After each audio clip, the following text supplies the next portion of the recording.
आज चुनावी नतीजे आ रहे हैं। महाराष्ट्र और झारखंड दो विधानसभा जिनको लेकर आज चुनावी नतीजे, और आज हम आपको पूरा अपडेट इस बारे में भी देंगे। साथ ही साथ आपको बता दें कि 15 राज्य की 45 विधानसभा 45 सीटें भी हैं जहां पर उपचुनाव हुए हैं, जिनको लेकर नतीजे आएंगे। तो वोट फॉर गुड, यानी कि आपने अच्छे के लिए वोट डाला और वो अच्छा नतीजा आप उस मुताबिक आएगा। तो कहां कहां कौन कौन आगे कौन पीछे, ये पूरा ब्यौरा आज हम आपको देंगे। बिल्कुल, आज कई बड़ी सीटों के फैसले भी आने वाले हैं। कई दिग्गजों की साख जो है वो दांव पर लगी हुई थी और उसका फैसला आज हो जाएगा। 8 बजे से मतगणना शुरू हो गई है। महाराष्ट्र और झारखंड ये वो दो राज्य हैं जिस पर सबकी नजरें टिकी हुई है, पूरे देश की नजर टिकी है, लेकिन आंकड़े सामने आने लगे हैं। उत्तर प्रदेश के गाजियाबाद से बीजेपी के प्रत्याशी आगे चल रहे हैं। ये बड़ा अपडेट आपको दे दें, महाराष्ट्र के डोंबिवली से बीजेपी के प्रत्याशी आगे चल रहे हैं और जो रुझान सामने आ रहे हैं उसके मुताबिक हिंगणा घाट से बीजेपी के प्रत्याशी आगे चल रहे हैं। महाराष्ट्र की हम बात कर रहे हैं और भी अलग अलग सीटों पर, जैसे कनकवली से बीजेपी के प्रत्याशी आगे चल रहे हैं, महाराष्ट्र की कनकवली सीट। और इसके साथ ही साथ हम आपको बता दें जो उपचुनाव है, असम में 5 विधानसभा सीटें हैं, ढोलाई, सिंधली, मोयगांव, बेहाली और सावगुरी। ये विधानसभा सीटें हैं जहां पर उपचुनाव हो रहा है। बिहार की 4 विधानसभा सीटें हैं, रामगढ़, तरारी, इमामगंज और बेलागंज जहां पर उपचुनाव है। छत्तीसगढ़ की 1, रायपुर दक्षिण पर उपचुनाव है। गुजरात की 1 वाव विधानसभा सीट है। कर्नाटक की 3 है। केरल की 2 विधानसभा पलक्कड़ और साथ ही साथ चिलकारा सीट है, जबकि 1 लोकसभा सीट वायनाड जहां से प्रियंका गांधी चुनावी मैदान में, और खबर यह है कि वहां से वो आगे चल रही है, वो वहां पर भी उपचुनाव है। मध्य प्रदेश में 2 विधानसभा सीटें हैं, बुधनी और विजयपुर, यहां पर भी उपचुनाव हो रहा है जिसके नतीजे आने वाले। पंजाब की 4 विधानसभा सीटें हैं, गिदड़बाहा, डेरा बाबा नानक, बरनाला और चब्बेवाल, ये इलाके हैं जहां पर उपचुनाव हो रहा है। राजस्थान में 7 विधानसभा सीटें हैं जहां पर आज नतीजे आने वाले हैं, और सिक्किम में भी 2 विधानसभा सीटें जिसको लेकर नतीजे आएंगे। यूपी की 9 है जिसको लेकर नतीजे आएंगे। उत्तराखंड की 1 केदारनाथ विधानसभा सीट है। पश्चिम बंगाल की 5 है। महाराष्ट्र में और साथ ही साथ झारखंड में आज महाराष्ट्र की 288, झारखंड की 81 सीटें जिसको लेकर आज नतीजे आएंगे, जिस पर लगातार नजर हमारी बनी हुई है। महायुति या महागाड़ी कौन होगा इस बार, कौन बाजी मारेगा, इसको लेकर नजरें सबकी टिकी हुई हैं। तो लगातार अपडेट तो हम आपको दे ही रहे, लेकिन 2 खास मेहमान इस वक्त हमारे साथ स्टूडियो में भी है। सफोलॉजिस्ट संजय जी हमारे साथ आ चुके हैं, साथ ही साथ नीर गोरखपुरी हैं जो अक्सर अपनी कलम से लिखते हैं, बताते हैं कि इस वक्त चुनावी मूड क्या है, नेताओं के मन में क्या चल रहा है, कहां पकी जलेबियां कहां बटेंगी, ये सब हम नीर से हम जानेंगे। लेकिन संजय जी, हम आपसे जानते हैं विधानसभा चुनावों की अगर हम बात करें तो सबसे पहले अगर हम महाराष्ट्र की ही बात करें तो इस बार अगर हम देखें एग्जिट पोल की भी बात करें तो बहुत कांटे की टक्कर नजर आ रही है दोनों गठबंधनों में। बिल्कुल, अगर आप एग्जिट पोल के अनुमान के हिसाब से भी जाएं तो लगभग 13-14 कंपनियों ने एग्जिट पोल किए, और हालांकि ज्यादातर एग्जिट पोल के अनुमान तो यही है कि महायुति की सरकार बन रही है, लेकिन कुछ एग्जिट पोल ये भी अनुमान लगा रहे हैं कि विकास अघाड़ी की भी सरकार बन सकती है। अगर एग्जिट पोल के हिसाब से जाएं, निश्चित रूप से यह लगता है कि कांटे का मुकाबला है। अगर कांटे का मुकाबला नहीं होता तो सारे एग्जिट पोल के एक तरफा अनुमान लगाने की गुंजाइश ज्यादा थी। इस वक्त जो गिनती हो रही है, लगभग 1 घंटे की गिनती पूरी हो गई है, इसको भी अगर आप देखेंगे तो कांटे का मुकाबला दिखाई पड़ता है, महायुति आगे दिखाई पड़ती है। संजय जी, इसका एक बड़ा कारण ये भी देखा जा सकता है क्योंकि देखिए एनसीपी 2 फाड़ हुई, फिर उसके बाद शिवसेना 2 फाड़ हुई, और दोनों अपना अपना दावा कर रहे हैं। यहां तक कि चुनावों में भी हमने देखा कि दोनों असली कौन है उसको लेकर लगातार दावे चल रहे थे। बिल्कुल, दावे और तो ये क्योंकि जो कार्यकर्ता होता है उसके जहन में भी ये बड़ी बात होती है, और यहां पर कहीं ना कहीं ये डिसाइडिंग फैक्टर भी रहने वाला है। देखिए, ये डिसाइडिंग फैक्टर रहने वाला है, ये क्या पैमाना है जिसके आधार पर देखा जाएगा। शिवसेना के 2 फाड़ हुए, जो शिवसेना की धड़ी ज्यादा अच्छा करेगी, हालांकि हमें मालूम है कानूनी तौर पे तो शिंदे ग्रुप का जो शिवसेना उसे असली शिवसेना माना गया है, क्योंकि सिंबल उनके पास उनको दिया गया है, नाम उनके पास है, लेकिन ये माना जा रहा है कि ठीक है, चुनावी कानूनी तौर पे तो ठीक है, असली शिवसेना शिंदे का शिवसेना है, लेकिन जनता किसे मानती है वो चुनाव के नतीजे तय करने के, यही लग रहा है कि चुनाव के जैसे नतीजे आएंगे उसके हिसाब से जनता तय करने वाली है कि वो किसे मानती है। इस बात को बार बार इस बात को कह भी रहे थे कि असली तो हम ही है, असली हम ही है, ठीक है, भले ही सिंबल उनके पास चला गया, वो एक कानूनी प्रक्रिया थी उसके तहत वो उनके पास गया, लेकिन वही बात होती है कि कार्यकर्ता क्या चाह रहा है, कार्यकर्ता के मन में क्या चल रहा है, क्या यही चीज एनसीपी में भी चल रही है? हाँ, देखिए, कार्यकर्ता क्या चाहता है, अगर जनता इनको वोट देती है तो कहीं ना कहीं इस बात को मानना पड़ेगा कि जनता को लगता है कि यही असली शिवसेना है। और अगर हम एनसीपी की बात करें तो एनसीपी में भी इसी बात को माना, यही पैमाना होगा, पैमाना दो अलग नहीं हो सकते। एनसीपी की तो लगभग लगता है कि असली कौन है नकली कौन है इसकी पुष्टि लगभग लोकसभा के चुनाव में हो गई, क्योंकि अगर लोकसभा के चुनाव को देखें तो अजीत पवार की पार्टी ने 4 सीटों पर चुनाव लड़ा था और 1 सीट वो जीत पाए। लेकिन अगर आप शरद पवार की पार्टी को देखेंगे, उन्होंने 10 सीटें लड़ी थी लोकसभा में और 8 जीते। तो अगर लोकसभा के चुनाव के नतीजों के हिसाब से देखेंगे तो लगता है कि इस बात का तय लगभग जनता ने कर दिया लोकसभा में। विधानसभा के चुनाव ये बताएंगे कि असली शिवसेना कौन है और नकली शिवसेना जनता के नजरिए से। जनता के नजरिए से। इसी के साथ आगे मुद्दों पर भी चर्चा हम करेंगे, लेकिन उससे पहले जलेबियां तो हर जगह बन रही है नीर, खाएगा कौन, बांटेगा कौन और किसकी ऐसी रह जाएंगी ढकी हुई? देखिए, हर बार क्या होता है ना, जैसे अभी हरियाणा में भी हुआ और ये अभी जो इलेक्शन बीता हरियाणा का ना, वहां पे एक चीज देखने को मिली। एक सवाल था, पहली बार क्या होता है कि कांग्रेस और भाजपा कभी आपस में सेट नहीं होते इनके जवाब, लेकिन पहली बार हरियाणा इलेक्शन में एक चीज देखने को मिली कि दोनों एक ही जवाब दे रहे थे। हाँ। आप सवाल पूछो कि क्या हुआ, तो भाजपा वाले भी यही कह रहे हैं यार समझ नहीं आ रही क्या हुआ, अच्छा, और कांग्रेस वाले भी यही कह रहे हैं यार समझ नहीं आ रही क्या हुआ। हाँ। अभी आप देखिए, एक सवा घंटे जैसे सर ने बताया और 115 पे मायावती आ गई है। कांग्रेस की स्थिति यहाँ पर भी यही है। तो मैं आपको बताऊं नवजोत जी, मेरे को ऐसा लग रहा है ना, कांग्रेस की स्थिति दिन दिन सरकार जो कांग्रेस गायब होती जा रही है। भारत में डायनासोर तो वापसी कर सकते हैं, लेकिन कांग्रेस की संभावनाएं बहुत कम लग रही है। मेरे को भी बताया, मेरे एक दोस्त ने बुलाया, समर्थक था हमारा, कहता आप टीवी पे आते हो, आप आइए हमारे घर पे, हम आपको बुलाना चाहते हैं। ठीक है। तो मैंने कहा कि ठीक है, गए। तो मैं गया तो उन्होंने मुझे जमीन पे बैठा दिया। मैंने यार तुम समर्थक कह रहे हो, तुम्हारे पास कुर्सी नहीं है बैठने के लिए? हाँ। तो कहता सर हम कांग्रेस ही, हमारे पास कुर्सी नहीं है। अच्छा।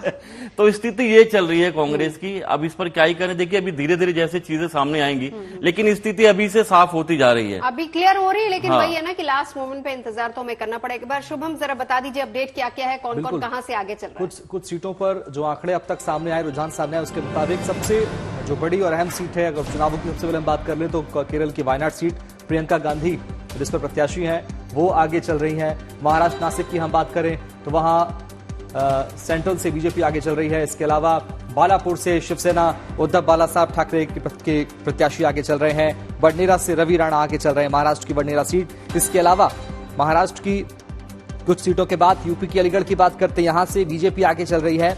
ये रुझान आप तक हम पहुंचा रहे हैं, बड़े आंकड़े। बरनाला, पंजाब की बरनाला सीट, यहां से आम आदमी पार्टी आगे चल रही है। ये देखिए, एक तरफ जहां खुशियां मनाने के लिए बीजेपी तैयारी कर रही जश्न के लिए, तो वहीं वायनाड में प्रियंका गांधी आगे चल रही हैं। ये बड़े अपडेट आपको हम दे रहे हैं।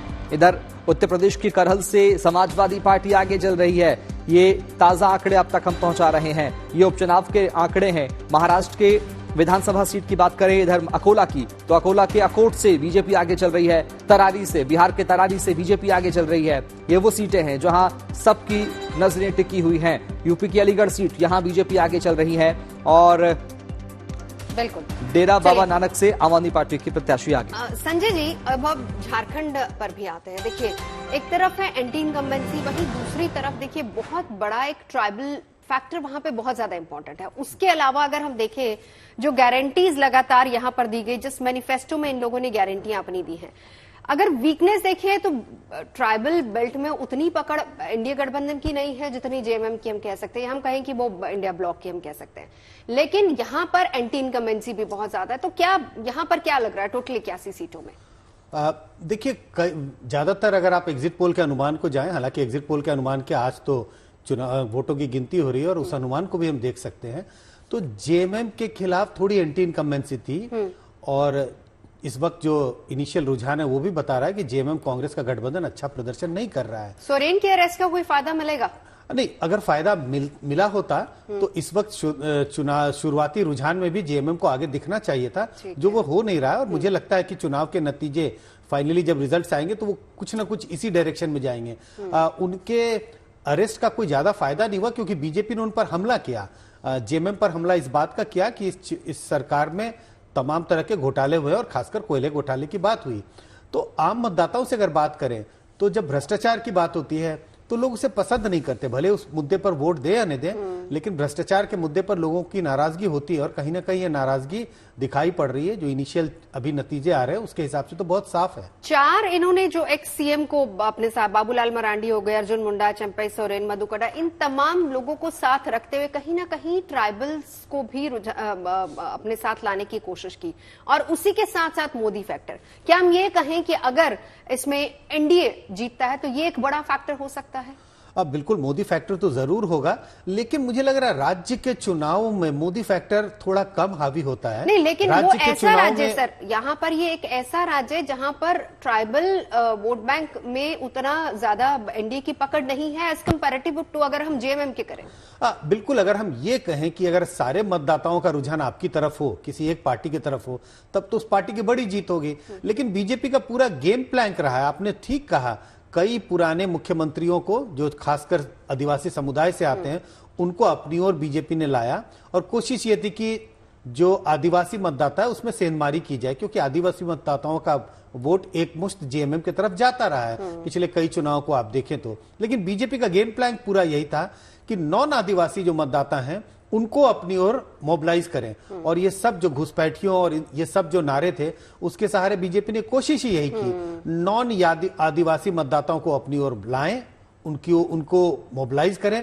लेकिन साथ ही साथ कुछ कोशिश रही है कि ट्राइबल मतदाताओं के बीच में भी सेंधमारी की जाए। मुझे लगता है बीजेपी को उसमें कुछ सफलता मिली है, और इसी के लिए इनिशियल रुझान बीजेपी के पक्ष में जाते हुए दिखाई पड़ रहा है। और अभी जो फिलहाल नजर आ रहा है वो एक बार बता दीजिए शुभम, अभी का लेटेस्ट अपडेट क्या है, कहां पर कौन आगे है? झारखंड की अगर हम बात करें तो बिल्कुल, झारखंड की अगर हम बात करें तो यहाँ कई सीटें ऐसी है जहां पर बीजेपी बढ़त बना रही है, और जो आंकड़े सामने आ रहे हैं उसके पहले 38 में शायद 38 एनडीए के खाते में जाती नजर आ रही है। बाकी 36 पर तमाम दल हैं वो पीछे चल रहे हैं। लेकिन सबसे खास बात यह है कि कुछ सीटें ऐसी हैं, महाराष्ट्र की अगर हम बात कर लें सबसे पहले, तो यहाँ शिरडी से बीजेपी के प्रत्याशी आगे चल रहे हैं। अजीत पवार की हम बात कर लें, अजीत पवार आगे चल रहे हैं उनकी सीट से। इसके अलावा अच्छा, अजीत पवार थोड़ी देर पहले पीछे चल रहे थे, हाँ अब आगे हो गए। जी हाँ, बुल्ढाना की हम बात कर ले, यहाँ से शिवसेना शिंदे गुट के प्रत्याशी आगे चल रहे हैं। शिराला से एनसीपी शरद पवार गुट के प्रत्याशी आगे चल रहे हैं। इसके बाद हम बात करें महाराष्ट्र की ही संभाजीनगर सीट की, तो यहाँ बीजेपी के प्रत्याशी आगे चल रहे हैं। ये वो अलग अलग सीटें महाराष्ट्र की जहां अब तक रुझान सामने आ रहे हैं। इधर यूपी की सीसामऊ सीट, यहाँ समाजवादी पार्टी आगे चल रही है। उपचुनावों की हम बात कर रहे हैं, सीसामऊ में समाजवादी पार्टी के प्रत्याशी आगे चल रहे हैं। उत्तराखंड की केदारनाथ सीट पर बीजेपी के प्रत्याशी आगे चल रहे हैं। और सोलापुर की हम बात करें, महाराष्ट्र की सोलापुर सीट, यहां बीजेपी आगे चल रही है। और तमाम वो सीटें जहां सबकी नजरें टिकी हुई हैं उसमें से महाराष्ट्र की एक बल्लारपुर सीट भी है, यहां भी बीजेपी आगे चल रही है। ये वो सीटें जहां पर बीजेपी फिलहाल बढ़त बना रही है। शिरपुर से, महाराष्ट्र के शिरपुर से बीजेपी आगे चल रही है। ये वो सीटें जहां बीजेपी आगे चल रही है। इसके अलावा मध्य प्रदेश की बुधनी विधानसभा उपचुनाव सीट की हम बात करें, यहां कांग्रेस आगे चल रही है। बड़ी और अहम सीट है ये। शिवराज सिंह चौहान यहां से पहले चुनाव लड़ते थे, लेकिन अब रमाकांत भार्गव यहां से प्रत्याशी हैं। महाराष्ट्र के लातूर की हम बात करें तो यहां लातूर ग्रामीण में कांग्रेस आगे चल रही है। और मध्य प्रदेश की बुधनी विधानसभा सीट, यहां उपचुनाव हुआ और कांग्रेस आगे चल रही है। कर्नाटक की शिग्गांव में बीजेपी आगे चल रही है। ये वो सीटें जहां पर बीजेपी ने बढ़त। ये एक छोटा सा अपडेट है नीर, दोनों ही जगह, चाहे वो महाराष्ट्र हो या फिर झारखंड हो, लग रहा है कि कहीं ना कहीं इंडिया गठबंधन पीछे हो रहा है। और वायदे जितने किए, एक तरफ तो हम देखें कि झारखंड में एंटी इनकम्बेंसी जैसे संजय जी भी बता रहे हैं, लेकिन बावजूद इसके कॉन्फिडेंस बहुत है। होटल बुक हो गए हैं, रिजॉर्ट बुक हो गए हैं, कल से लगातार बयानबाजियां भी इसको लेकर हो रही हैं। किसने कर दिया बुक? यही तो मैं पूछना चाह रही हूँ, किसने बुक कर दिया? देखिए, करे कोई भी, रहेंगे जाके वहां पे इंडिया गठबंधन वाले, एनडीए गठबंधन वाले। हाँ, क्योंकि पिछली बार भी जलेबियां बुक हुई थी बाद में, पेमेंट कांग्रेस ने कर दी थी, लेकिन खाए उन लोगों ने ही थे। ठीक है, अभी शाम तक देखिए मुझे लगता है कि 133 हो गए हैं। मुझे 10-11 सीटें, शायद 10 सीटों के आसपास बहुमत को रह गया है, 10-12 सीटों के आसपास, अगर रुझानों की बात करें तो महाराष्ट्र में। तो यहाँ पे एक शाम को एक नई चीज हमें देखने को मिलेगी, आपको बताएं, कांग्रेस की तरफ से, और जनता सवाल पूछना शुरू कर दी होगी, कांग्रेस के ऑफिस में फोन पहुंचने शुरू हो गए होंगे कि अब ये कहेंगे वो जीत गए छल से। अच्छा, कांग्रेस ही कहेंगे अब ये कि अब वो कहेंगे वो जीत गए छल से, ये तो निकल ही ना पा रहे किसी भी हल से, ये तो निकल ही ना पा रहे किसी भी हल से। हमें आप बस ये बता दो राहुल जी, हम ईवीएम आज ही कोसना शुरू करें या कल से? ईवीएम को आज कोसे या कल से? चलिए, इसके लिए हम थोड़ा सा और इंतजार करते हैं। लेकिन संजय जी, अब एक एक करके जब हम उपचुनावों की बात करते हैं, अगर यूपी से शुरुआत करते हैं, मुख्य मुकाबला सपा और बीजेपी दोनों के बीच है। और अगर हम यूपी की सीटों की बात करें तो एक सीट जहां पर मुजफ्फरनगर की मीरापुर, वो आरएलडी के पास है। बाकी जो तमाम सीटें हैं उसमें सपा और बीजेपी दोनों आमने सामने। हाँ, बिल्कुल आमने सामने है। और आपने देखा होगा जिस दिन वोटिंग हो रही थी 20 तारीख को, किस तरह से दोनों तरफ से गहमा गहमी थी। और वो गहमा गहमी इस बात की ओर इशारा करते हैं कि दोनों के लिए नाक की लड़ाई है। ये 9 सीटें नहीं है, लगभग सीटें तो 9 हैं, लेकिन लोगों को ये लग रहा है इन सीटों में जीत हार इस ओर इशारा करेगा कि जब 27 में विधानसभा के चुनाव होंगे तो किस ओर राज्य की राजनीति जाती हुई दिखाई पड़ रही है। आपने देखा होगा 2024 के चुनाव में बीजेपी को भारी नुकसान हुआ यूपी में, और बीजेपी को ये इस बात का डर है कि अगर इन चुनाव में भी बाई इलेक्शन में अगर उनका प्रदर्शन अच्छा नहीं रहा तो उनका यूपी में गिरता हुआ ग्राफ और नीचे जाएगा और उसको थाम पाना मुश्किल होगा। और उसका फिर आने वाले विधानसभा चुनावों पर भी असर होगा। निश्चित विधानसभा के चुनाव पर असर होगा, क्योंकि एक माहौल बनना शुरू होगा कि भाई अब बीजेपी की पकड़ यूपी में कमजोर होते जा रही है।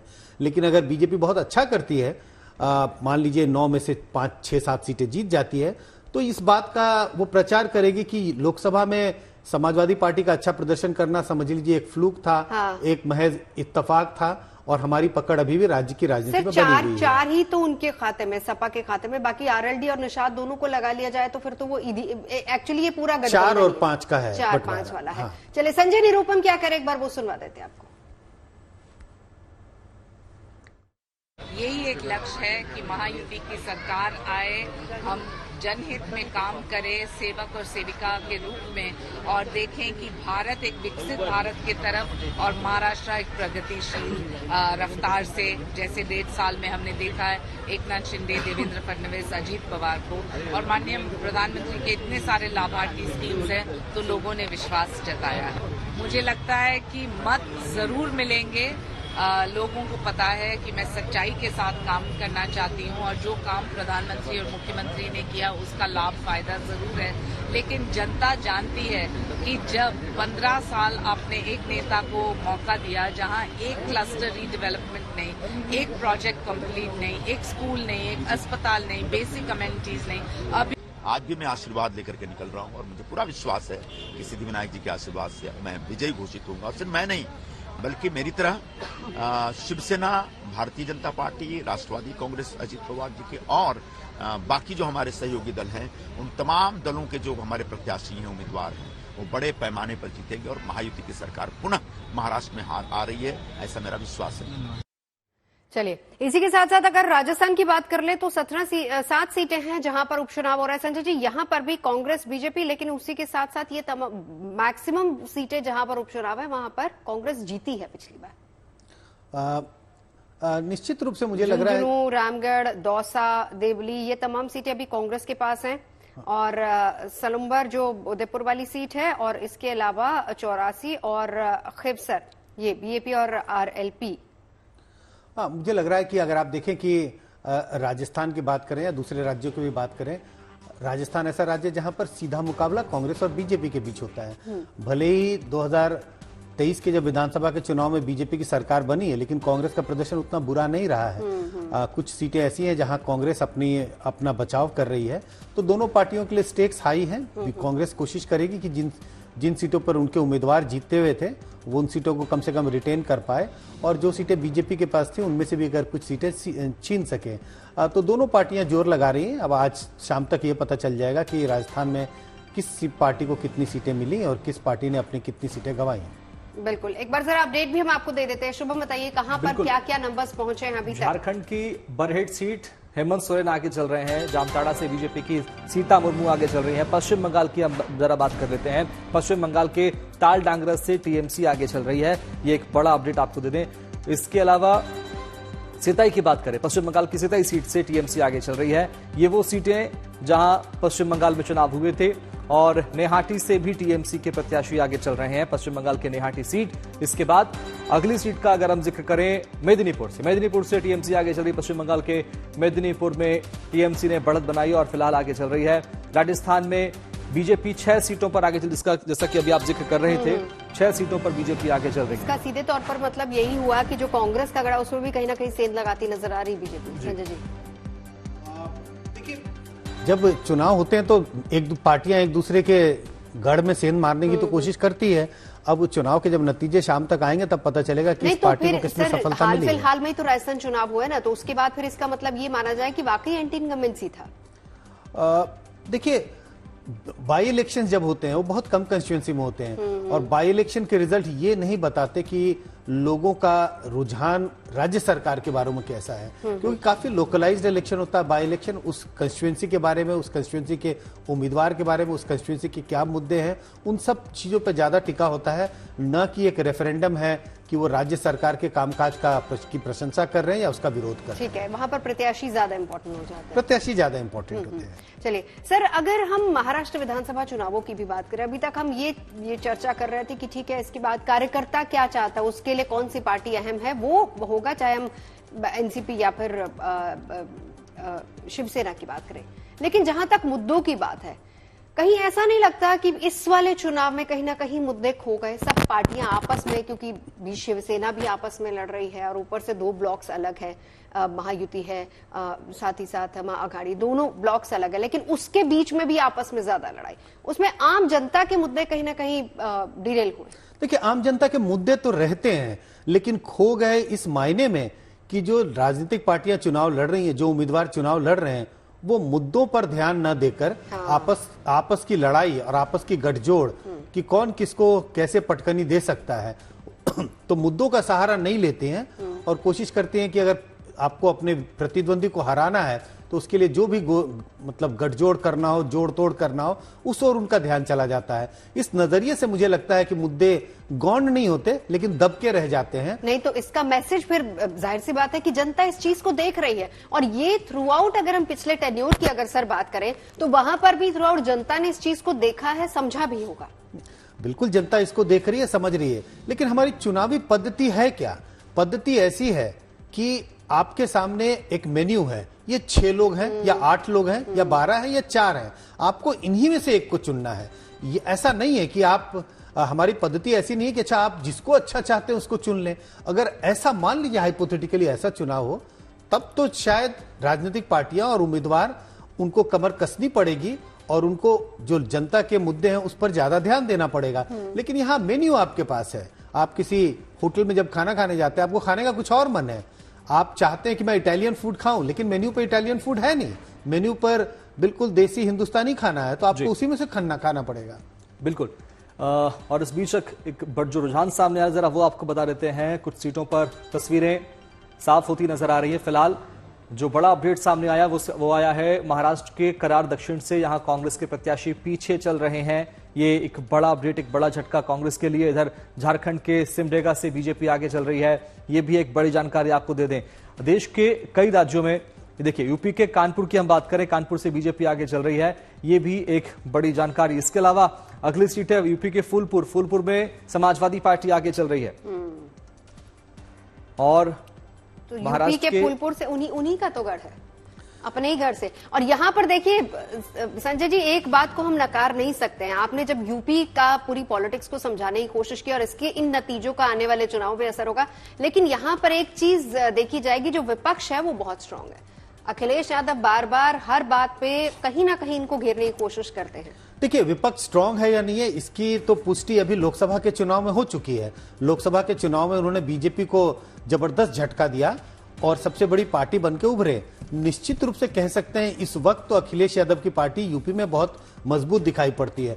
अब ये विधानसभा के जो बाई इलेक्शन हो रहे हैं 9 सीटों पर, ये उसकी और पुष्टि करेगा कि क्या समाजवादी पार्टी इस वक्त भी मजबूत है या उसकी मजबूती में कुछ दरार आया है। तो मुझे लगता है कि 9 सीटों के जो नतीजे आएंगे वो इस ओर इशारा करेंगे कि समाजवादी पार्टी और मजबूत होती हुई उभर रही है या उसमें कोई दरार आ पाए। चलिए संजय जी, आपको जाना है। संजय जी बहुत बहुत शुक्रिया हमारे साथ जुड़ने के लिए, लेकिन हमारे साथ नीर लगातार बने हुए हैं और पूरा हम आपको अपडेट लगातार दे रहे हैं कि इस वक्त कौन पार्टी कहां से आगे है, लगातार इस पर हमारी नजर बनी हुई है। झारखंड की बात करें तो झारखंड में फिलहाल इंडिया गठबंधन 33 पर आगे चल रहा है और एनडीए गठबंधन की बात करें तो वो 42 पर आगे चल रहा है। इसी के साथ साथ पश्चिम बंगाल की 27 सीट की जरा बात कर लेते हैं। 27 में टीएमसी के प्रत्याशी आगे चल रहे हैं। पश्चिम बंगाल के नैहाटी में टीएमसी के प्रत्याशी आगे चल रहे हैं। इसके साथ साथ कुछ और सीटें जैसे यूपी की खैर, यहां बीजेपी के प्रत्याशी आगे चल रहे हैं। महाराष्ट्र के करार दक्षिण से कांग्रेस पीछे चल रही है। मध्य प्रदेश के बुधनी में विधानसभा उपचुनाव हुए, वहां कांग्रेस आगे चल रही है। सिमडेगा से बीजेपी आगे चल रही, झारखंड की सिमडेगा सीट। इसके अलावा कानपुर से बीजेपी आगे चल रही है। ये बड़ी जानकारी हम दे दें, मिठाइयां भी बनना शुरू हो गई है। तमाम सियासी दल के नेता और कार्यकर्ता मिठाइयां बनवा रहे हैं, लड्डुओं के ऑर्डर दिए गए हैं, लड्डू तैयार हो रहे हैं। लड्डू के साथ शुभम जलेबी भी, और उसका जलेबी की चाशनी पर 2 लाइनें जरा। नीर गोरखपुरी हमारे साथ है। नीर बताइए, लड्डू भी बन रहे हैं, जलेबी भी। अच्छा, थोड़ा सा पैटर्न बदला है। क्या हुआ है ना कि लड्डू पहले बना करते थे, आजकल जलेबियां ज्यादा बन रही है। नहीं, इन्होंने पता है आपकी कांग्रेस की हालत क्यों हो रही है यहाँ पर महाराष्ट्र में? यहाँ पे इन्होंने वड़ा पाव का जिक्र नहीं करा। अच्छा हर जगह की तो चलिए आज नतीजे आ रहे हैं, आज आप वड़ा पाव खिला दीजिए। मैं वड़ा पाव की चला, मुझे लग रहा है कांग्रेस की चीज जो अभी चल रही है ना, पिछले हर चुनाव से मैं देख रहा हूँ। 4 लाइनें में रखता हूँ, उसके बाद हम बात करेंगे। अभी जैसे संजय जी ने भी बात करी, अभी जा चुके हैं हमारे बीच में, कि जनता के जो मुद्दे रहे हैं, सारी चीजें रही हैं। मुझे लगता है कि कांग्रेस के बीच चलिए उस पर 4 लाइनें सुनाता हूं, उसके बाद एक गजल का एक मतलब और 1-2 शेर आपके बीच में रखूंगा कि कांग्रेस की तो समाप्ति ना हो रही परीक्षा, कांग्रेस की तो समाप्ति नहीं हो रही परीक्षा, बात मानो किसी अच्छे संत से लो जाकर दीक्षा। हमें तो लग रहा कांग्रेस के भाग में एक ही शब्द लिखा है, समीक्षा, समीक्षा और समीक्षा। हर चुनाव के बाद ये समीक्षा लेकर बैठ जाते हैं और आप यकीन मानिए इन्होंने दिल्ली की समीक्षा की तैयारी अभी से शुरू कर दी है। बिल्कुल। और ये यहाँ से सीधे दिल्ली जाने वाले और वहां पे कैसे समीक्षा करेंगे उसकी तैयारी ये लोग पहले कर चुके हैं। एक अभी बहुत अच्छी बात संजय जी ने कही, यहाँ पर मैं एक मतलब 2 शेर रखूंगा कि जनता के मुद्दे, और जैसे आपने बताया राजस्थान में भाजपा पीछे चल रही है, वह कांग्रेस की स्थिति बहुत अच्छी है। नहीं, कांग्रेस वहां पर बराबर, कांग्रेस की 4 सीटें उनका गढ़ है, लेकिन उसमें बीजेपी सेंध लगाती इस बार नजर आ रही है। हाँ, यहाँ पर मैं बताऊँ बीजेपी की जगह झारखंड में बीजेपी को बड़ी टक्कर मिल रही है। बीजेपी की को भी कुछ चीजों पर ध्यान देना पड़ेगा जहां पर इलेक्शन जो भी है, क्योंकि अब दिल्ली है, उसके बाद आगे इलेक्शन बढ़ते रहेंगे। एक मतलब 2 शेर आपके बीच में रखता हूं। एक माइंडसेट बना हुआ है बीजेपी को लेकर, ईडी सीबीआई को लेकर, उसका भी जनता पे जहां इनको दिक्कत लगती है, मुझे लगता है कि वहां पर इनको नुकसान होता है।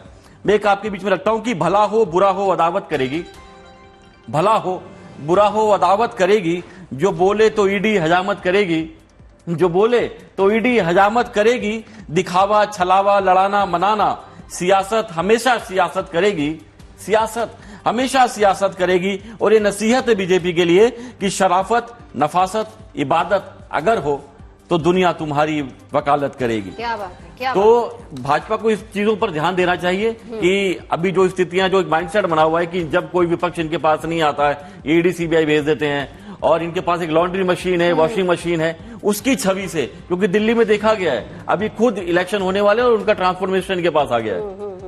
चलिए, महाराष्ट्र के करार दक्षिण से अगर हम बात करें तो कांग्रेस फिलहाल पीछे चल रही है, लेकिन इसी के साथ साथ झारखंड की बात करें तो सिमडेगा से बीजेपी फिलहाल आगे चल रही है। अभी तक के जो तमाम अपडेट्स है वो हम आपको दे रहे हैं। पहला राउंड जो क्लियर होगा वो 9:30 बजे का वक्त है, जिस वक्त पहला राउंड क्लियर हो जाएगा। इसमें 288 सीटें जो है वो महाराष्ट्र की, 81 सीटें झारखंड की, और साथ ही साथ जहां जहां उपचुनाव हो रहा है उसका भी हम पूरा डिटेल आपको लगातार दे रहे हैं। 27 से टीएमसी आगे चल रही है, पश्चिम बंगाल के 27 से टीएमसी फिलहाल आगे चल रही है। इसके साथ ही साथ नैहाटी से भी टीएमसी के प्रत्याशी ही आगे चल रहे हैं। और साथ ही साथ यूपी की बात करें तो फूलपुर की बात करें तो वहां से सपा आगे चल रही है। मुस्तफा सिद्दीकी जो है सपा के प्रत्याशी वो आगे हैं, दीपक पटेल भाजपा के वो पीछे चल रहे हैं। इसके अलावा सीसामाऊ की बात करें तो वहां से खबर ये मिल पा रही है कि वहां भी सपा नसीम सोलंकी जो है वो आगे चल रहे हैं। महाराष्ट्र की करार दक्षिण से कांग्रेस पीछे चल रही है। बिल्कुल कांग्रेस पीछे चल रही है, बीजेपी कुछ सीटों पर आगे चल रही है, लेकिन दिल्ली के बीजेपी हेडक्वार्टर में जश्न की तैयारियां शुरू हो गई है, जलेबियां बन रही हैं। ऐश्वर्या पालीवाल था ना कि वो लड्डू के बाद रिप्लेसमेंट अब जलेबी का अच्छा, ऐश्वर्या वहां पे है। हाँ, हरियाणा की जलेबी दिल्ली आ गई है, देखते हैं कैसी बनी है। चलेगा कि भारतीय जनता पार्टी पूरी तरीके से तैयार है। जलेबियां तली जा रही हैं क्योंकि जो एक शब्द और जो एक मिठाई आपको अगर ध्यान हो हरियाणा के चुनाव में सबसे ज्यादा जिसपे पूरा विवाद हुआ था वो थी जलेबी। भारतीय जनता पार्टी कहीं ना कहीं ये जलेबी सुबह सुबह तल के एक मैसेज भी देना चाह रही है विपक्षी पार्टियों को। उनको कहना चाह रही है कि आप लोग तो जब तक सोचेंगे तब तक हम तो तल के जो है जलेबी को बाहर भी निकाल देंगे। तो ये जलेबियां यहाँ पे भारतीय जनता पार्टी हेडक्वार्टर्स में इस समय तली जा रही है और उसका कारण यही है कि कहीं ना कहीं बीजेपी ये मानती है कि ये जो वॉर है ये वही जीतने वाली है, चाहे वो झारखंड हो चाहे वो महाराष्ट्र हो। तो इस बार भी एक चीज तो साफ है कि जब रिजल्ट आएगा तो भारतीय जनता पार्टी हेडक्वार्टर्स के अंदर आपको एक मिठाई जो जरूर नजर आएगी वो होगी जलेबी। जब हरियाणा का चुनाव था तो कांग्रेस के अंदर जलेबी पहले बट गई थी और उसके बाद भारतीय जनता पार्टी ने यहाँ पे जलेबी मंगवाई थी जब एकदम क्लियर हो गया था कि बीजेपी हरियाणा जीत रही है। लेकिन इस बार कॉन्फिडेंट है और यही कारण है कि जो अमूमन लड्डू मिलते हैं आपको भारतीय जनता पार्टी हेडक्वार्टर्स में उसकी जगह आपको ये जो इस समय ये तल रहे हैं ये आपको जलेबी नजर आ रही है। और कहीं ना कहीं ये जो एक संदेशा भी देना चाहते हैं वो ये है कि न सिर्फ महाराष्ट्र बल्कि झारखंड का चुनाव भी भारतीय जनता पार्टी जीतेगी। और देखिए जो आप चाशनी की बात कर रही थी उसके अंदर भी इसको डाल के अब छान लिया गया है और उसका कारण यही है कि कहीं ना कहीं एक मैसेज भी देना चाह रहे हैं कि आप अपने खेमे के अंदर बहुत ज्यादा आतिशबाजी और मिठाइयों की तैयारियां मत करिएगा। कहीं ना कहीं विपक्ष को एक आइडिया भी दिया जा रहा है और यहाँ पे लोगों के लिए जलेबी इस समय बनाई जा रही है। और ये चेंज भी है, अमूमन लड्डू मिलते थे लेकिन इस बार जलेबी के साथ बहुत सारे संदेश भारतीय जनता पार्टी देना चाह रही है। सही कहा आपने कि हरियाणा वाली जलेबी दिल्ली में आ गई, लेकिन हम यहाँ कहेंगे कि आतिशबाजी नहीं कीजिएगा भाई, दिल्ली में बहुत ज्यादा पोल्यूशन। आप खाइए जितनी जलेबी खानी है क्योंकि खुशियां मनाने के अलग अलग तरीके होते हैं। ब्रेक लेना, लेकिन उससे पहले एक बहुत इंपॉर्टेंट बता दें कि वायनाड से प्रियंका गांधी आगे चल रही है, एक बड़ी खबर। और इसी के साथ साथ कौन कहां से आगे ये भी बता देते हैं। केरल की वायनाड से प्रियंका गांधी फिलहाल आगे चल रही है। राजस्थान की 4 सीटों पर बीजेपी आगे हो गई है, ये बड़ी जानकारी। और कुर्ला से शिवसेना शिंदे गुट आगे हो गई है। इसके अलावा शिंदे गुट के प्रत्याशी शिवसेना शिंदे गुट के प्रत्याशी आगे हो गए हैं महाराष्ट्र की कुर्ला सीट से। और भी सीटें जैसे वर्ली सीट है, वर्ली में आदित्य ठाकरे आगे हो गए हैं। ये पीछे चल रहे थे लेकिन अब आगे हो गए हैं। ये बड़ा अपडेट अब तक सामने आ रहा है। यूपी की 5 ये भी है शुभम की महायुति बहुमत के काफी करीब है और जो शुरुआती इस वक्त के रुझान है उसके मुताबिक खबर ये आ रही है। मोटा मोटा अगर आपको बता दें तो 154 सीटों पर बढ़त बनाया हुआ, जबकि अघाड़ी की बात करें तो 95 सीटों पर फिलहाल आगे चल रही है। लगातार अपडेट हम आपको देते रहेंगे उपचुनावों के नतीजे और साथ ही साथ झारखंड और महाराष्ट्र विधानसभा के नतीजे। महायुति को महाराष्ट्र में बहुमत, अभी तक के जो रुझान नजर आ रहे हैं उसमें यही खबर निकलकर सामने आ रही है। आपको लगातार अपडेट हम दे रहे हैं। महाराष्ट्र की 288 सीटें, 81 सीटें झारखंड की, और इसी के साथ साथ उपचुनाव के क्या नतीजे आज रहने वाले उस पर लगातार गुड न्यूज टुडे की नजर बनी हुई है। इस वक्त अगर हम बात करें तो महायुति 166 यानी पूर्ण बहुमत की सरकार बनाती महाराष्ट्र में नजर आ रही है। 288 में से 269 सीटों के अभी तक रुझान सामने आ चुके हैं। और वहीं अगर हम इंडिया ब्लॉक की बात करें तो 96 पर वो आगे चलती नजर आ रही। ये महाराष्ट्र की तस्वीर है। बिल्कुल, ये एक बड़ा झटका है महाविकास अघाड़ी के लिए। इंडिया ब्लॉक के लिए जो तैयारियां की थी राहुल गांधी की यात्रा, तमाम तरह का प्रचार, उसकी वजह से, लेकिन उन सब के बाद भी जो आंकड़े सामने आए वो कहीं ना कहीं इंडिया ब्लॉक को निराश कर देने वाले हैं। 166 सीटों पर महायुति आगे बढ़ती नजर आ रही है। महाराष्ट्र की 270 सीटों पर अब तक तस्वीर साफ होती नजर आ रही है। फिलहाल ये रुझान 288 में से 270 सीटों पर है। बोकारो से कांग्रेस के प्रत्याशी आ गए हैं, बिहार के बोकारो से। बिल्कुल, और इसी के साथ साथ झारखंड का एक अपडेट लगातार आपको दे देते हैं, जिसमें 81 सीटों की बात करें तो 77 के रुझान इस वक्त आ गए हैं, जिसमें अगर इंडिया गठबंधन की बात करें तो 37 पर वो आगे चलती नजर आ रही है, 39 पर एनडीए आगे नजर आ रहा है। यानी यहां पर भी 2 का फर्क है, कांटे की टक्कर झारखंड में नजर आ रही है। इसी के साथ साथ यूपी के फूलपुर से बीजेपी आगे चल रही है। साथ ही साथ अगर हम बाकी जगहों की भी बात करें तो उसमें भी कराड़ दक्षिण से कांग्रेस के पृथ्वीराज चौहान पीछे चल रहे हैं। महाराष्ट्र की बारामती से अजीत पवार आगे चल रहे हैं। नागपुर साउथ वेस्ट से देवेंद्र फडणवीस आगे चल रहे हैं। और बिल्कुल बयान सामने आना शुरू हो गए हैं चुनावों के रुझान के बीच में। बीजेपी के वरिष्ठ नेता कैलाश विजयवर्गीय और आरपी सिंह क्या कुछ कह रहे हैं, जरा वो भी सुन लेते हैं।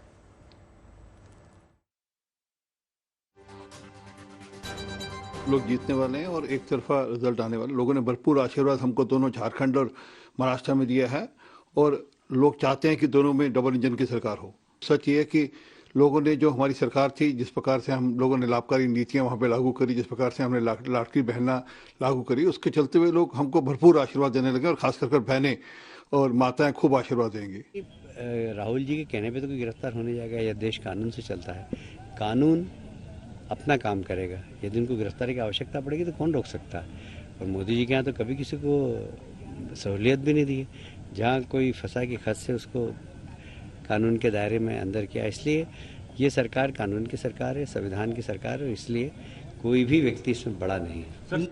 जाहिर सी बात है कि सरकार कौन बनाएगा कुछ ही देर में पिक्चर क्लियर हो जाएगी। लेकिन शुरुआती रुझानों की अगर हम बात करें तो महाराष्ट्र में क्लियर होती पिक्चर नजर आ रही है, जहां पर महायुति 171 पर आगे चल रही है, बहुत पीछे इससे। यानी अगर हम बहुमत के आंकड़े की बात करें तो बहुमत से काफी आगे महायुति, और अगर इंडिया ब्लॉक की बात करें वो 95 पर काफी पीछे रह रही है। महाराष्ट्र की तस्वीर है। इसके साथ ही साथ करीब 52,000 वोटों से आगे वायनाड से प्रियंका गांधी चल रही है। वायनाड की सीट जहां पर राहुल गांधी सांसद थे, उन्होंने अपनी सीट छोड़ी और उसके बाद प्रियंका गांधी ने वहां से चुनाव लड़ा। दोनों भाई बहनों ने वहां पर प्रचार किया और उसके बाद अभी फिलहाल खबर ये मिल पा रही है कि वायनाड से प्रियंका गांधी आगे चल रही है। साथ ही साथ आपको जरा झारखंड की पिक्चर भी क्लियर कर देते हैं, जहां पर 81 टोटल सीटें हैं, जिसमें से इंडिया ब्लॉक की बात करें तो 37 पर इंडिया गठबंधन और एनडीए की बात करें तो 40 पर। देखिए यहां पर बहुत कांटे की टक्कर है। और नीर, जहां तक हम बात कर रहे थे कि देखिए महाराष्ट्र में तो अब कोई मतलब नहीं बनता है कि रिजॉर्ट या होटल बुक कराए, मुझे लग रहा है झारखंड में जरूर जरूरत पड़ने वाली, क्योंकि बहुत कांटे की टक्कर है।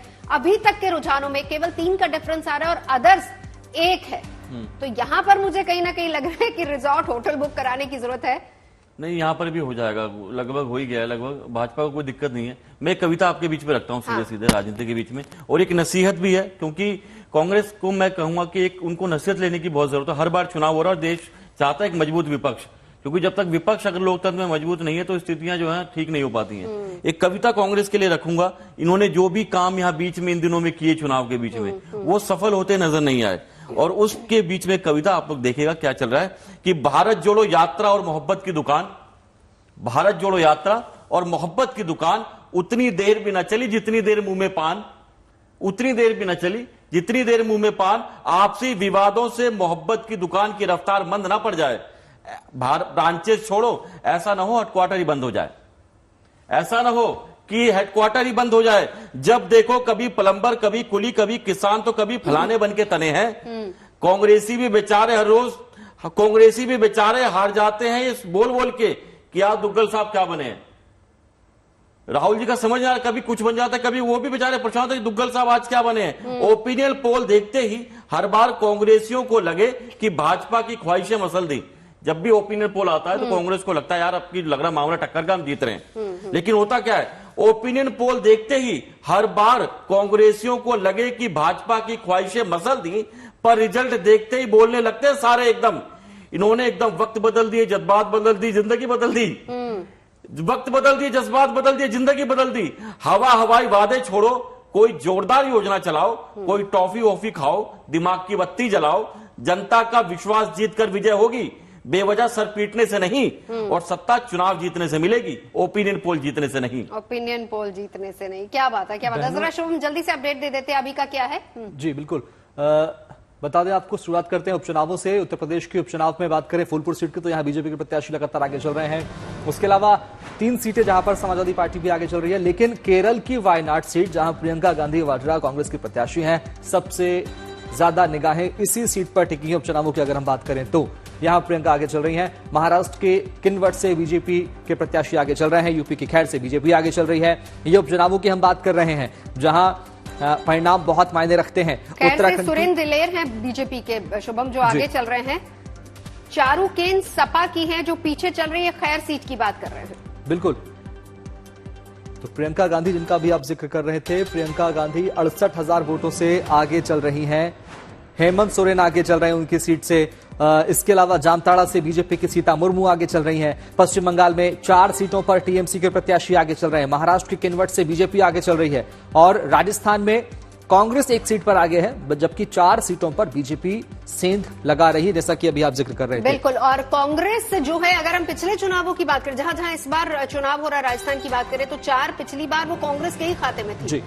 लेकिन वहां पर अभी फिलहाल बीजेपी ने सेंध लगाई। महाराष्ट्र के मानखुर्द से अबू आजमी आगे चल रहे हैं। चलिए एक बार आपको जल्दी से यूपी का भी अपडेट दे देते हैं, जिसमें सीसामऊ सीट की अगर बात करें तो सपा के जो प्रत्याशी हैं नसीम सोलंकी वो आगे चल रहे हैं। फूलपुर से भाजपा आगे चल रही है, जिसमें दीपक पटेल बीजेपी के प्रत्याशी आगे चल रहे हैं। करहल की बात करें तो तेज प्रताप यादव सपा के वो आगे चल रहे हैं। कुंदनकी से बात करें तो रामवीर सिंह बीजेपी के वो आगे चल रहे हैं।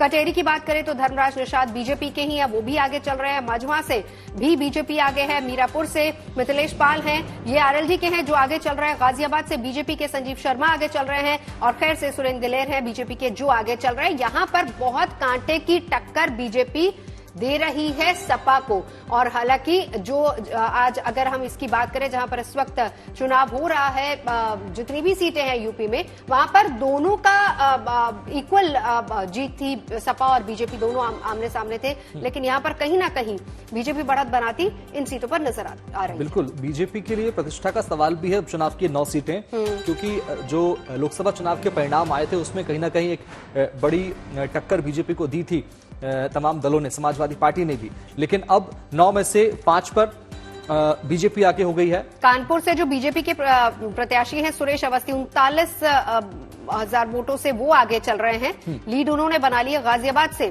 3,045 वोटों की बढ़त के साथ बीजेपी के ही प्रत्याशी आगे चल रहे हैं, संजीव शर्मा उनका नाम है। लगातार आपको यूपी का अपडेट तो दे रही है, लेकिन हम बड़ी जो नजर है शुभम, वो देखिए महाराष्ट्र पर है। करीब करीब लीजिए, मैं करीब तक पहुंची थी कि 280 हो ही गया है, 81 हो गया है यहाँ पर। बिल्कुल 181 हो गया है और 183 हो गया है। लगातार आंकड़े बढ़ रहे हैं रुझानों के मुताबिक। 288 में से 277 सीटों पर तस्वीर साफ होती नजर आ रही है रुझानों के मुताबिक। लेकिन महाविकास आघाड़ी इंडिया ब्लॉक 88 सीटों पर सिमटता हुआ नजर आ रहा है। ये कहीं ना कहीं नुकसान की बात है कांग्रेस के लिए, महाविकास आघाड़ी के लिए। एक बार महाराष्ट्र के अपडेट भी आपको दे देते हैं, जिसमें खबर यह है कि सीएम एकनाथ शिंदे और डेप्यूटी सीएम अजीत पवार दोनों आगे चल रहे हैं। नागपुर साउथ वेस्ट की सीट की बात करें तो देवेंद्र फडणवीस वहां से भी आगे चल रहे हैं। महायुति में बीजेपी, शिवसेना एकनाथ शिंदे और एनसीपी अजीत पवार शामिल है। जबकि महाविकास आघाड़ी की बात करें तो उसमें कांग्रेस, शिवसेना उद्धव ठाकरे वाली और एनसीपी शरद पवार वाली वो है। इसी के साथ साथ 288 सीटें हैं, जहां पर चुनाव हुए थे 20 नवंबर को। और 2019 के मुकाबले अगर इस बार की बात करें तो 4% ज्यादा वोटिंग इस बार दर्ज की गई थथी। 61.4% वोट इस बार पड़े थे और 65.11% टोटल वोटिंग हुई है। और अभी तक की जो खबर मिल पा रही है 185, यानी बहुमत के आंकड़े से काफी आगे एनडीए क्लियर सरकार बनी। लेकिन बहुत इंटरेस्टिंग यहां पर होने वाला है महाराष्ट्र का खेल। बिल्कुल, मुख्यमंत्री कौन है? एकनाथ शिंदे। बिल्कुल, अब अगर ये जीतती है, नंबर अगर बीजेपी ले जाती है तो फिर देवेंद्र फडणवीस अगले मुख्यमंत्री होंगे। बिल्कुल, इस पर कहीं ना कहीं माथापच्ची दोनों ही दलों को करनी पड़ेगी। लेकिन कांग्रेस, महाविकास आघाड़ी का अभी हम जिक्र कर रहे थे, महाविकास आघाड़ी में एक बड़ी जो चर्चा चल रही थी, माथापच्ची हो रही थी कि आखिर सीएम कौन बनेगा, इसका पटाक्षेप हो चुका है, ये समाप्त हो गया, क्योंकि नंबर ही नहीं है। नंबर नहीं है। लेकिन वही दूसरी तरफ अगर आप देखिए तो वहां पर मुझे लग रहा है कि थोड़ा सा, हालांकि बीजेपी उसमें मैनेज करने में काफी हद तक कामयाब होगी, लेकिन वहां पर अजीत पवार मुझे लग रहा है एनसीपी के बहुत पीछे रह जाएंगे, क्योंकि अभी तो मुख्यमंत्री एकनाथ शिंदे हैं ही हैं और फडणवीस उप मुख्यमंत्री, अजीत पवार भी उप मुख्यमंत्री हैं, लेकिन हाँ करना पड़ेगा। और अभी जिस हिसाब से नंबर्स आ रहे हैं उस हिसाब से वही ये रहा है, बड़ा भाई छोटा भाई कौन किसकी भूमिका में। बिहार में भी हम देखते हैं, यहाँ भी है। एक जमाने में उधर पंजाब में भी हुआ करता था, जब प्रकाश सिंह बादल के साथ इनका शिरोमणि अकाली दल के साथ बीजेपी का गठबंधन हुआ करता था। नंबर्स कोई भी ला, लेकिन फैसला वहीं से होगा जहां जलेबी बन रही है, जहां जलेबी बन रही है। बिल्कुल, तो जलेबी तो मुझे लग रहा है आज नीर खिला के ही जाएंगे। क्यों? मैं आज जलेबी बिल्कुल खिला दूंगा आपको। और देखिए क्लियर हो गया, 188 आपने बताया ना, बहुमत तो आ चुका है, इसके हिसाब से मुझे लगता है, क्यों ना जूझे।